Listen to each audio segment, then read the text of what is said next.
사랑하는 영락교회 지체들에게 주 안에서 평화 인사를 전합니다. 오늘은 2014년 9월 12일 목요일입니다. 오늘의 묵상 본문은 이사야 32장 9절로 20절까지의 말씀입니다. 오늘 본문 말씀 32장 9절부터의 말씀은 이렇게 시작합니다. 너희 안일한 여인들아 일어나 내 목소리를 들을지어다. 너희 염려 없는 딸들아 내 말에 귀를 기울일지어다. 여인들아 딸아 이런 것은 유다의 딸이죠. 예루살렘의 딸들입니다. 딸이라는 것은 민족을 지칭할 때도 있고 또 주의 자녀들을 일컬을 때 그런 통칭이죠. 안일한 여인들아 염려 없는 딸들아. 딸이 더 이제 그 자녀를 할 때 애틋함이 있잖아요. 딸과 아들의 무슨 구별과 차이를 두는 것이 아니라 보통은 유업을 받는 자, 그런 걸 감당해야 되는 자들, 유업을 감당해야 되는 자들, 이럴 때는 아들이라는 표현을 많이 쓰고, 주님의 보호와 주님의 날개 아래 거하는, 주님의 안식 아래 거하는 자들, 이럴 때는 딸이라는 표현을 쓰죠. 이건 뭐 성별의 차이가 아니라 주의 자녀들을 통칭하는 것이다, 이렇게 이제 볼 수 있습니다. 안일한이라는 말은 샤나노트라는 말인데, 샤나노트라는 말이 영어로 뭐 at easy 이런 거죠. 여인들아 라는 건 뭐 나심 많이 나오는 말이죠. 나심, 샤나노트. 편안한 여인들. 뒤에 나오는 염려 없는 딸들아는 염려 없는 딸이라는 말은 보타호트라는 말인데, 보타호트 이것도 뭐 영어로는 컴플레이스먼트. 그러니까 이것도 이게 아니란 이런 의미죠. 더 가깝죠. 편안하고 아니라고 일이 없는 겁니다. 그래서 오늘 뭐 점심 어디 가서 먹지? 뭐 이런 게 한국에 보면 한국의 그 남자들은 일을 하는데 부인들은 일을 안 하는 그런 가정이 많죠. 근데 아이들의 공부 가리키는 게 보통 일이 아니기 때문에 한국에 카페맘이라는 말이 있어요. 카페맘은 뭐냐면 아이를 이제 학교에 등교시켜주고 엄마들끼리 이제 카페에 모여가지고 이제 수다 떨고 차 마시고 디저트 먹고 이러면서 이제 아이의 가리키는 거에 대한 정보를 교환하고 뭐 드라마 본 얘기도 하고 이러면서 이제 시간을 소일하는 거죠. 학교 끝날 때까지. 끝나면 애 데리고 이제 학원에 가고 뭐 이런 그런 일을 하는 엄마들을 카페맘이라고 부릅니다. 그런 안일한 여인들, 염려 없는 딸들, 그러니까 특별히 사는데 큰 문제가 없는 거죠. 편안한 거예요.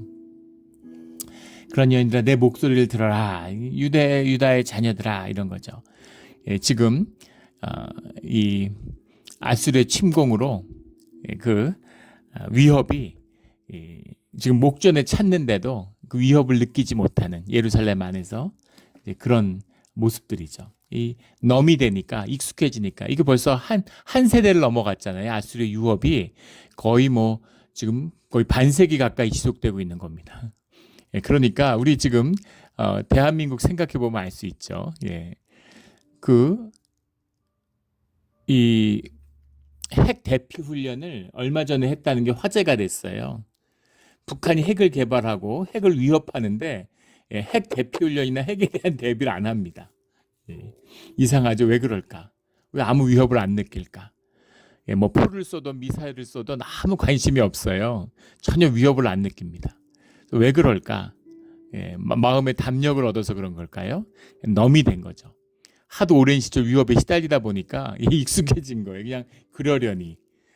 서울에 살아도 저도 서울에서 태어나서 자랐는데도 그 통일로 일산 쪽으로 가는 그 길을 타고 운전하다 가다 보면 깜짝 놀라죠. 뭐 한 30분 운전하면 눈앞에 보이는 게 북한이에요. 임진강이 나타나고 눈앞에 어색한 그 건물들이 보여서 저기가 뭐지? 그러면 거기가 북한인 거죠. 이렇게 가까이 있나? 이러고 깜짝 놀랄 때가 있습니다. 그런 거예요. 위협에 하도 시달리다 보니까 이제 안일해진 것이죠. 그런데 그 주의 자녀들이잖아요. 그런데 주님의 음성에 목소리에 귀를 기울여라. 이런 선포입니다. 너희 염려 없는 여자들아 10절에 1년 남짓 지나면 너희가 당황하리니 포도 수확이 없으며 열매 거두는 일이 이르지 않을 것임이라. 지금은 풍요롭고 지금은 좋지만 불과 1년만 있어도 포도 수확이 없고 열매가 없을 것이다. 11절에 너희 안일한 여자들아 떨지어다. 너희 염려 없는 여자들아 당황할지어다. 옷을 벗어 몸을 드러내고 배로 허리를 동일지어다. 배로 허리를 동인다는 것은 이제 그 상이 난 거죠. 장례가 난 겁니다. 깊은 슬픔을 표현하는 거고, 옷을 벗어 몸을 드러낸다라는 건 보통 전쟁에 져서 노예로 끌려가는 것이죠. 수치죠. 수치와 슬픔입니다. 그런 비참한 운명이 목전에 닥쳤다, 이런 말씀이죠.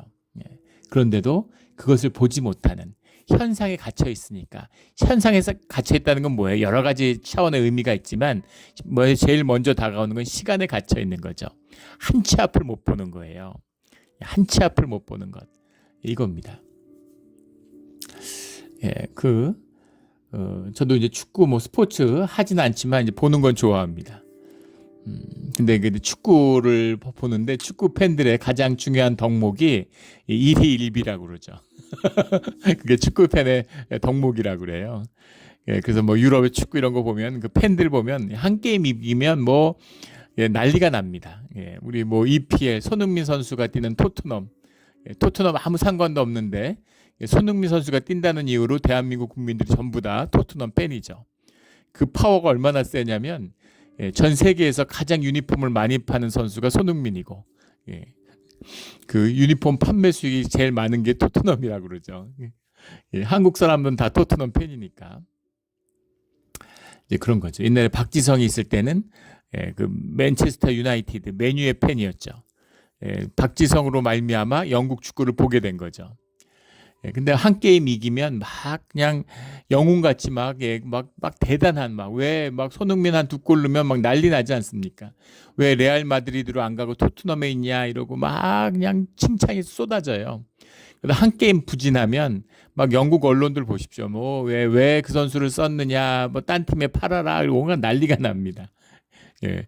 그 순간 현상의 사람들의 특징이잖아요. 항상 분주하고 바쁘고 그 현상에 매여 있으니까 일희일비하는 거죠. 조금 좋으면 좋다고 난리고, 조금 어려우면 어렵다고 난리고, 무슨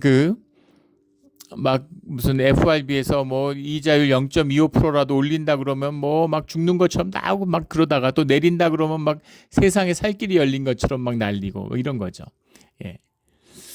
한 치 앞을 못 보는 거예요. 그런데 현상에 살아도 조금만 그 실제 섭리의 세계에 그 그림자라도 느끼는 사람들은 조금 다르죠. 그 리버풀의 명 감독이죠. 클롭이라고. 지금은 이제 잠시 쉬겠다 이러고 리버풀 은퇴해 있는데, 리버풀이 이제 살라라고 하는 이집트 선수, 아프리카에서 나온 최고의 선수죠. 그 살라가 인터뷰를 하는데 클롭을 회상하면서, 클롭을 회상했는데 클롭이 왜 명감독인가? 그 챔피언스 리그에 나가서 준우승을 했는데 얼마나 안타깝겠습니까? 선수들이 다 낙심해 있는 거죠. 분위기가 침울한 거죠. 그 라카룸에서. 근데 클롭 감독이 들어오면서 박수를 치며, 독일 감독이잖아요. 영국의 감독을 했는데 박수를 치면서 환하게 웃는 얼굴로 박수를 치면서 들어오더라는 거예요. 선수 첫 해였는데, 둘째인가 그랬는데, 선수들한테 이 분위기 뭐냐, 왜 이러냐 너희들, 이렇게 좋은 날 왜 이렇게 다들 인상을 쓰고 있냐, 이렇게 얘기하면서 오늘 우리는 최고의 축구를 했다, 우리는 정말 좋은 축구를 했다. 그럼 된 거라고. 운이 따라서 이길 수도 있고 질 수도 있고, 승부란 건 그런 거다, 별거 아니라고. 잘했는데 질 수도 있고 못했는데 이길 수도 있는데 그런 건 중요하지 않아. 이기고 지는 거 중요하지 않아. 중요한 건 우리가 우리의 축구를 했느냐, 좋은 축구를 했느냐, 우리가 보여줬느냐, 우리가 가글고 닦은 축구를, 그게 중요한 거라고. 너희가 좋은 축구를 하고 만족할 만한 축구를 하고 성장해 가면 앞으로 트로피는 수도 없이 들어오게 될 거라고. 아무 그런 거 신경 쓰지 마라. 이기고 지느니 우승을 했느냐 안 했느냐 이런 거 신경 쓰지 말고 좋은 축구, 너희가 성장하는 거, 여기에 초점을 맞춰라. 그렇게 얘기했다는 거예요. 그런데 감독님 말씀대로 됐다. 시간이 지나면서 여러 번 계속해서 트로피를 들어 올렸다는 거죠. 그겁니다. 그림자만 봐도, 수박의 껍데기만 핥아도 바뀌는 거죠. 하물며 수박을 깨서 그 맛을 보면 어떻게 되겠습니까? 진짜 교회의 맛을 보면 어떻게 될까요? 그게 초대 교회의 역사죠. 로마를 뒤집었어요. 여인들과 노예들과 이방인들이 모인 힘없는 지하 하수구에 모여서 예배를 드리는 그런 공동체가 로마를 최전성기했던 로마를 뒤집었습니다. 이것이 생명의 힘이고 주님의 역사하시는 섭리의 힘이죠. 현상의 사람들은 아니란 밖에 없어요. 일 없는 게 제일 중요하죠. 먹고 마시는 게 제일 중요해요. 뭘 먹을까, 뭘 마실까. 잘 먹고 잘 마시고 뭐 좋은 호텔 다니고 이러면은 그게 좋은 삶이라고 생각하는 거죠. 딴 게 없으니까. 그냥 잠깐 살다 가는 거니까. 그러나 생명을 보고 영혼을 사는 자들은, 주님의 소명을 받은 자들은 전혀 다른 삶을 바라보게 되는 거죠. 안일함이 아니라, 평안함이 아니라 가치와 의미로 고난의 길을 걷는 주의 자녀가 되기를 주의 이름으로 축원합니다. 12절에 그들은 좋은 밭으로 인하여 열매 많은 포도나무로 인하여 가슴을 치게 될 것이니라. 지금은 좋은 밭 포도나무를 갖고 그걸 영원히 가질 수 있는 것처럼 영원히 누릴 것 같잖아요. 너무너무 아니라고 좋아했는데, 그런데 그것으로 인해 가슴을 치게 될 것이다, 이런 이야기죠. 꼭 뭐 이렇게까지는 아니더라도 평안이 어디서 오는지, 뭐 주님이 아니면 우리는 참된 평안을 누릴 수 없죠. 왜냐하면 주님의 피조물이기 때문입니다. 주님이 함께하지 않으면 우리 가운데 평화가 없어요. 한국에 있을 때 만난 분 중에서 이제 사업하는 분인데, 그분이 이제 호텔을 오운하고 있는, 그러니까 굉장히 부자죠. 근데 그런 얘기가 굉장히 인상 깊었습니다. 그 호텔을 가지고 있으면 사람들이 부러워하죠. 부자니까. 근데 하나도 좋지가 않다는 거예요. 돈이 적당히 많아서 호텔에 밥을 먹으러 가는 거, 호텔에 투숙하러 가는 게 훨씬 행복한 것 같다고. 호텔을 가지니까 이제 마음에 평화가 없는 거죠.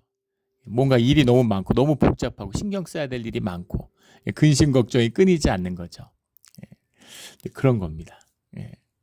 그러면 그 호텔을 가지고 적당히 돈이 있으면 그게 답일까요? 그렇지 않겠죠. 본인이 이제 그런 사람이 부러워 보이는 것일 뿐이지, 근심이 모든 사람이 근심을 다 가지고 있습니다.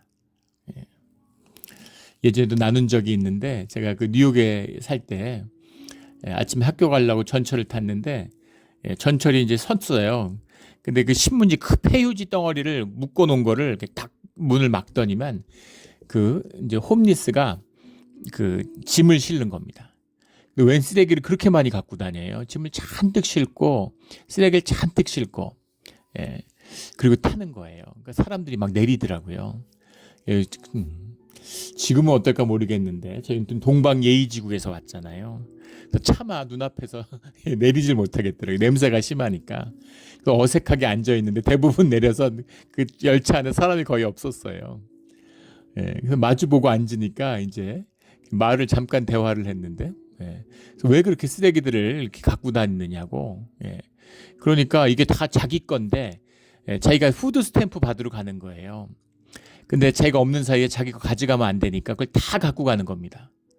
그래서 제가 좀 황당했어요. 그래서 이거 어차피 네 것도 아니지 않냐, 길에서 다 주순 건데 또 주스면 되지 않냐 이러니까 벌컥 화를 내더라고요. 이게 내가 전부 내 노력으로 내 힘으로 내가 다 주워서 내 건데 이게 왜 내 게 아니냐고. 그렇죠? 내 힘으로 내가 노력해서 주워왔는데 내 거죠. 내 거를 잔뜩 쌓아놨는데 누가 가져갈까 봐 걱정되고 근심이 되는 겁니다. 그래서 홈리스도 근심이 많아요. 자기 소유를 지키기 위해서. 얼마 전에도 우리 그 교회 앞에서 주차장에서 누가 이렇게 두리번 돌아다니는 거예요. 자, 교회 주변을. 신경이 많이 쓰이죠. 그래서 제가 일부러 나가서 뭘 도와주겠냐, 왜 두리번거리냐 이렇게 물어볼 수는 없고, 내가 뭐 도와줄 일이 있냐 이렇게 물어보니까, 그 홈리스인데, 처음에는 배고파서 온 줄 알았습니다. 너 혹시 뭐 먹는 거 찾니? 근데 지금 우리 이제 식당에 아무것도 먹을 게 없잖아요. 주중에는 깨끗하게 이제 완전히 주말에 청소를 해놓고 가니까 먹을 게 없죠. 그래서 너희가 먹을 게 없는데, 네가 만약에 먹을 게 필요해서 온 거면은 우리가 먹을 걸 준비해서 내가 너한테 줄게. 그래 물어보니까 먹을 게 필요해서 온 게 아니에요. 하도 구호기관들이나 이런 데서 음식들을 주니까 음식이 산더미인 겁니다. 오히려 그 예, 트레이드조 이런 데서 그 치즈케이크를 종류별로 다 갖고 있어요. 받은 거를. 그럼 너 혹시 치즈케이크 좀 내가 하나 줄게 이러면서 너 무슨 맛 좋아하냐고 종류별로 다 갖고 있습니다. 예, 근데 뭘 원하는 거였냐면 자기 음식을 숨겨둘 곳을 찾아다니는 거예요. 쟁이기 위해서. 예, 다른 홈리스들이 가져갈까봐. 근데 저게 우리 모습이구나라는 인간의 모습이죠. 계속 받는데 나눠 먹으면 좋잖아요. 근데 내 걸 쌓아둬야 되는 거죠. 미국의 억만장자나 홈리스나 똑같은 것입니다. 다 비참한 거예요. 그래서 그걸 쌓아두고 그것을 지키느라고 인생을 대부분 다 허비하는 거죠. 그래서 많이 쌓아둔 걸 보고 그게 날 지킬 거라고, 그게 날 지킬 거라고 좋아하고 있는 겁니다. 근데 그게 날 지키겠어요? 예루살렘이 무너지는데 거기 포도밭 갖고 있다고 그게 무슨 의미가 있겠습니까? 미국이 망하는데 나파밸리에 내가 포도밭 갖고 있어. 빅원이라고 그러죠. 이 태평양의 플레이트가 지금 거대한 대지진이 올 거라고 전조는 충분합니다. 지금 일본에 올 건가 캘리포니아에 올 건가 둘 중에 하나죠. 대부분의 전문가들은 일본에 올 거라고 예측하는데 캘리포니아도 예사롭지 않죠. 막 지층이 갈라지고 지금 그 LA에는 뭐예요 이름이 그 부자 동네인데 그 지층이 갈라져 가지고 그게 뭐 몇십 센치씩 벌어지니까 막 그 전기가 다 끊기고 집들이 막 그 무너지고 막 갈라지고 이런 거 나오잖아요 뉴스에. 내가 뭘 지킬 수 있습니까? 내 삶에 내가 뭘 내 것으로 오운할 수 있어요? 그뿐 아니죠. 뭐 그런 세상의 재난이 아니죠. 야, 달러 쌓아놨는데 미국 망하면 내 달러 뭐가 되겠습니까? 예전에 그 누구예요? 콜롬비아의 그 마약왕, 코케인 왕으로 불렀던 막 국회의원도 하고 뭐 권세가 하늘을 찔렀죠. 돈을 산더미 같이 쌓아놨는데 그 나중에 그 수배가 돼갖고 쫓기는 몸이 됐는데 도망다니면서 산에 숨어 있으니까 추우니까 그 달러를 하루에 6천만 불씩 태웠다는 거 아니에요. 종이 쪼가리죠. 난방을 위해서 하루에 6천만 불을 태웠대요. 그걸로 불쏘시개를 쌓아놓고서 이제 불을 지펴가지고 난방을 한 거죠. 그런 거죠. 뭘 쌓아두면 무슨 의미가 있겠어? 하물며 죽음 앞에 서면 어떻겠습니까? 불과 20, 30년 살면 떠날 텐데 저도 그렇죠. 뭘 쌓아두면 무슨 의미가 있겠습니까? 내가 가져갈 수 있나요? 다 내 것이라고 하지만 내가 가져갈 수 있는 것만 내 것이죠. 가져갈 수 없는데 산더미 같이 쌓는 겁니다. 그걸로 인생을 다 낭비해요. 포도나무로 인하여 가슴을 치게 될 것이다. 많이 가진 사람일수록 더 가슴 아프겠죠. 포도나무를 크게 가진 사람, 좋은 포도나무를 가진 사람일수록 더 가슴이 아프겠죠.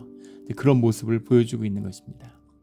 13절에 내 백성의 땅에 가시와 찔레가 나며 희락의 성읍 기뻐하는 모든 집의 날이니 가시와 찔레가 난다는 건 보살핌이 없다는 거죠. 돌봄이 없다는 겁니다. 황무지가 된 지 오래되었다는 얘기죠. 그래서 내 백성의 땅에 희락의 성읍에 기뻐하는 모든 집에 가시와 찔레가 덮게 된다. 뒤덮게 된다. 이런 말씀입니다. 14절에 대저 궁전이 폐한바되며 인구 많던 성읍이 적막하며 오벨과 망대가 영원히 구렬이 되며 들나귀가 즐기는 곳과 양떼의 초장이 되려니와 들나귀가 뛰놀 정도 되면 어느 정도 황폐해야 되겠어요. 어느 정도 황폐할지. 이게 예루살렘의 모습이잖아요. 오벨과 망대. 오벨이라고 했는데 아팔이란 말이죠. 아팔이라는 말이 언덕이라는 말입니다. 힐, 언덕이란 말인데 이게 이제 원래는 올라가다, 올라간다, 위로 올라간다 이런 뜻이에요. 아팔이라는 말이. 또 왜 오벨이라고 그냥 썼을까? 근데 뭐 망대와 같은 뜻이죠. 망대라는 건 인위적으로 쌓는 것이고 오벨이라고 하는 것, 아팔이라고 하는 것은 자연 지물을 이용해서 망대를 만드는 겁니다. 그러니까 성을 지키기 위해서 망대와 그 오벨을 쌓았는데, 근데 거기에 들나귀가 뛰놀아요. 그러니까 말 다 한 거죠. 완전한 황폐합니다. 완전히 끝나는 그런 재난이 닥치게 된다. 처음에는 농사가 안 돼. 왜 금년은 포도나무가 안 되지? 금년은 왜 해충이 들었지? 이렇게 시작했다가 예루살렘이 다 망하고 찔레가 나고 성벽이 성이라는 건 요새잖아요. 마지막까지 지키고 마지막까지 싸우는 곳인데 궁전이 황폐화되고 망대가 무너져서 거기서 들나귀가 뛰놀면 이제 완전히 끝난 거죠. 예, 더 얘기해 뭐 하겠습니까? 이런 황폐화된 것, 그런 것이 됐는데 15절에 마침내 위에서부터 영을 우리에게 부어주시리니 그때 하나님의 영이 우리에게 부어진다. 오늘 본문 말씀 굉장히 중요한 말씀이죠. 예. 마침내라고 했는데 마침내가 아니라 아드, 예. 아다흐라는 말인데 아드라는 말이 그 영어로 하면 even to, until 이런 겁니다. 예. eventually라기보다는 그때까지 이런 의미가 들어있는 거예요. 마침내 이러이러한 재난이 있는데 재난을 당하다가 마침내 주님이 오시는 게 아니라 주님이 오실 때까지 이 재난이 끊이지 않는다는 거죠.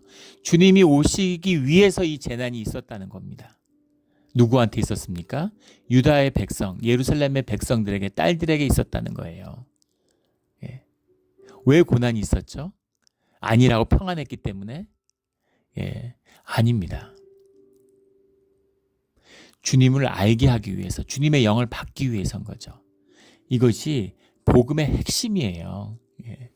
주님의 영을 받고 우리가 여기 땅에 잠깐 사는데 영혼을 사는 우리가 주님에게 영원히 주님과 함께할 우리의 영을 받았는데 땅에 잠깐 있는 게 뭐가 중요하겠어요?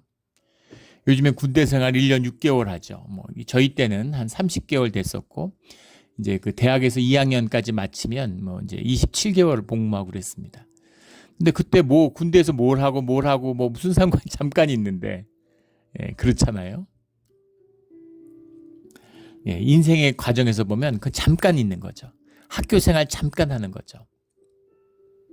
근데 영혼 속에서 우리 인생에서 사는 이 잠깐의 세월을 한번 생각해 보세요. 예. 우리 인간과 하루살이를 한번 비교해 보십시오. 하루살이는 오후가 되면 분주하겠죠. 인생이 다 끝나가니까 일생이. 근데 우리가 보기에는 그 하루가 오늘 하루 내일 사면 되는데 오늘 못한 거 내일 하면 되는데 급할 게 없죠. 일생이 더 기니까 하루살이는 급할 겁니다. 해질녘이 되면 이제 일생을 마감하는 그런 상념이 있겠죠. 완전 다른 인생이라는 걸 아시겠죠. 영혼을 사는 것과 우리의 짧은 일생을 사는 걸 비교해 보십시오. 삶의 가치와 의미가 완전히 달라지는 겁니다. 쌓아둬요. 예. 떠나는데 마치 안 떠나는 것처럼, 죽는데 안 죽는 것처럼. 그래서 그 영혼을 붙잡으려고, 우리 영이니까. 그래서 성형을 하고 보톡스를 맞고 시간을 멈추기 위해서 안간힘을 씁니다. 예. 근데 모든 것은 썩어져 가는 것이죠. 그래서 썩지 않는 것, 영원한 것, 그 가운데 의미와 가치를 찾아야 되는 거죠. 주님과 함께하는 길입니다. 주님이 하실 일은 주님이 그 영을 우리에게 부어주시기를 원하는 거예요. 그 영을 부어주시기 위해서 고난과 재난을 주시는 겁니다. 고난받았다고 주님 안에서 받는 이 어려움이 고난이에요. 주님과 상관없는 걸 고생이라고 그러죠. 사람이 고생을 하면 사람이 망가집니다. 사람이 상해요. 고생한 사람한테서 악취가 나요. 예, 고생한 사람들은 독해집니다. 예, 못 말려요. 예. 오만해지는 게 아니라 독해지는 거죠. 그래서 고생한 사람들은 한 50m 밖에 보이면 도망가야 됩니다. 그 안에 있는 분노와 독을 상대방에게 쏟아내기 때문에 피해 다녀야 되는 거죠. 고난을 겪은 사람은 아름다워져요. 고난을 겪은 사람은 인격이 자라납니다. 고난 속에서 진실해지고 고난 속에서 주님과 교제하기 때문이죠. 주님에서 고난을 겪은 사람들은 보석같이 반짝반짝 빛납니다. 그런 분들을 교회 안에서 만나게 되죠. 도대체 저분은 어떤 삶을 살았길래. 근데 나중에 들어보면 이미 나서 뭘 어떻게 살아. 무지하게 고생하셨죠. 예, 그런데 그 삶이 아름답게 정금같이 변한 거예요. 이것이 신앙의 비밀이죠. 위에서부터 영을 우리에게 부어주시시니. 위로부터는 건 주님으로부터라는 뜻도 있고 우리도 영이죠. 마귀도 영이에요. 그런데 하나님의 영을 부어주신다는 거죠. 광야가 아름다운 밭이 되며 아름다운 밭을 숲으로 여기게 돼. 기가 막힌 말씀이 나옵니다. 오늘 15절의 말씀 기가 막힌 말씀이죠. 광야가 아름다운 포도밭이 오벨과 망대가 구렬이 되고 들나귀가 즐기는 곳이 됐는데 반대로 주님의 변수로 인해서 반전이 일어나는 거죠. 이번엔 광야가 아름다운 밭이 되며 아름다운 밭을 숲으로 여기게 되리라. 기가 막힌 말씀이 나오는 거죠. 아름다운 밭을 숲으로 여긴다는 게 무슨 말씀일까요? 예. 아름다운 밭이 돼서 막 소득이 넘쳐나는데 그 소득이 점점 커지는 거예요. 소득이 점점 커져가지고 나중에는 뒤에 보니까 처음에는 와 너무 좋네. 뒤에 보니까 아유 그거는 뭐 아무것도 아니네. 예. 제가 아는 집사님 부부가 있는데 이제 사업적으로 큰 성공을 거뒀습니다. 그래서 그 새로 이사를 한 집에 가봤어요. 이번에 그 휴가 때 그 집을 가봤는데 예전에 살던 집도 으리으리했습니다. 예전에 살던 집도 대저택이었는데 새로 간 집은 뭐 입이 안 다물어지더라고요. 막 집안에 농구 코트가 있고 집안에 극장이 있고 집안에 풀장이 있고 난리 났어요. 그 집을 사는 게 뭐 여러 가지 뭐 세금 문제도 얽혀 있고 뭐 여러 가지 그런 게 있다고 들었습니다. 근데 뭐 어쨌든 은혜고 감사함이죠. 그런데 더 집이 너무 좋은 데로 가니까 그 전에 있던 집도 완전히 대저택의 고급 주택이었는데 옛날 집은 초라해 보이는 거죠. 그런 의미입니다. 옛날에 진짜 좋았는데 지금 또 너무 좋으니까 옛날 좋은 건 아무것도 아니네 뭐 그런 거죠. 이런 축복을 주님이 부어주신다는 겁니다. 이원론을 조심해야죠. 세속화된 타락한 기독교에서는 마치 물질의 축복만이 축복인 것처럼 빈야대 이런 데 보면 오순절 이런 데 보면 물질적인 축복만 축복인 것처럼 막 그래요. 아니죠. 그건 껍데기죠 사실은. 알맹이는 따로 있습니다. 그런데 또 반대로 종교가 또 양극단이죠. 주님은 우리에게 마음의 위로만 주고 마음의 평화를 주시는 거지 돈 이런 거는 중요하지 않아. 돈은 중요합니다. 그리고 돈의 축복이 있어요. 둘 다 주시는 겁니다. 근데 본질적인 건 뭐냐면 오늘 16절부터 18까지 이어지는 공의와 화평과 평화와 안전과 그런 주님의 은혜가 우리 가운데 임하는 거죠. 그리고 그런 마음의 평화와 기쁨과 의미와 소망 가운데 또 우리가 삶을 누리며 다스릴 수 있는 그런 것도 함께 주시는 겁니다. 누리는 거예요. 삶을 누리면서 삶이 피어나는 거죠. 삶이 자라가잖아요. 나무가 자라나면서 열매가 주렁주렁 30배, 60배, 100배로 열매가 열려가는 거죠. 30배 열렸을 때는 우와 이랬는데 100배로 열리니까 30배 뭐 아무것도 아니야 이렇게 되는 거죠. 이게 아름다운 밭을 숲으로 여기게 되리라 이 말씀입니다. 그때 정의가 광야에 거하며 공의가 아름다운 밭에 거하리니 공의의 열매는 화평이요 공의의 결과는 영원한 평안과 안전이라. 내 백성이 화평한 집과 안전한 거처와 조용히 쉬는 곳에 있으려니와 그 숲은 우박에 상하고 성읍은 파괴되리라. 19절 말이 이상하죠. 화평한 집과 안전과 조용히 쉬는 곳에 이 화평과 평안과 안전이라고 하는 것은 주님의 통치죠. 주님 안에 있으니까 화평하고 안전하고 근데 갑자기 잘 됐는데 숲에 우박이 상하고 성읍이 파괴되리라 이렇게 번역을 했는데 무슨 말이냐면 숲이 우박이 상하고 성읍이 파괴되는 그런 날이 올지라도 그러니까 무슨 말인지 아시겠죠? 전후 관계의 의미가 아니에요. 지금 예루살렘이 망하기 전입니다. 그런데 주님이 꿈을 주시는 거죠. 예루살렘이 망해도 결국 회복되고 잘 될 수 있어. 그리고 그것보다 더 중요한 건 뭐예요? 주님이 영을 부어주시고 주님과 함께하는 것이죠. 주님과 함께하면 설령 망대와 이 오벨이 무너져서 구렬이 될지라도 너는 그 가운데 화평과 안정과 평안을 누리게 된다. 이 말씀을 주시는 겁니다. 그래서 20절이 결론이죠. 모든 물가에 씨를 뿌리고 소와 나귀를 그리로 모는 너희는 복이 있느니라. 아니 지금 이제 앞으로 그 숲이 궁전이 구렬이 되는 마당인데 지금 씨를 뿌리라고 말씀은 그것이 너희의 복이다. 이렇게 말씀하시는 거예요. 이게 신앙의 어려움입니다. 우리가 바라는 축복은 로또 같은 거죠. 우리가 능력이 안 돼도 그릇이 안 돼도 주님 열매를 주세요 이겁니다. 주님 열매를 달라고 부르짖어 기도했는데 주님은 씨를 뿌려 이렇게 말씀하시는 거죠. 내가 비를 내려주고 지켜줄게. 네가 풍성한 수확을 가지고 돌아오게 될 거야. 눈물을 흘리지 지금은 눈물 흘리면서 씨앗을 뿌려. 지금은 비참하고 지금은 보잘것 없어 보여도 그 씨앗이 땅에 뿌리 내리고 그 땅이 옥토가 되고 거기서 나무 열매가 자라나 물가에 씨를 뿌려라. 시편 1편에 나오는 것처럼 시냇가에 심기운 나무처럼 철에 따라 열매를 맺는 거죠. 그런 역사가 시작되는 겁니다. 그래서 씨를 뿌리라고 말씀하시는 거죠. 이제 씨 뿌려서 언제 열매가 얻습니까? 그런데 열매를 거두는 건 주님의 역사입니다. 그리고 그 열매가 우리가 씨를 뿌리고 열매를 맺어야 내가 누릴 수 있어요. 그리고 그 열매는 내게서 끝나는 게 아니죠. 자자손손이 누려가는 것입니다. 시작이에요. 아브라함의 축복입니다. 그래서 시냇가에 씨를 뿌려라 이렇게 말씀하시는 거죠. 우리 눈물로 씨를 뿌리는, 우리 겨울에 노래를 부르는, 겨울에 노래를 부르고 눈물로 씨를 뿌리는 그런 고난의 백성이지만 축복의 백성인, 광야의 백성이지만 복된 가나안의 복된 땅의 백성이 되는, 우리 신앙의 반전, 신앙의 비밀을 풀어가는 우리의 믿음, 우리의 신앙생활이 되기를 예수 그리스도의 이름으로 축원합니다. 아멘.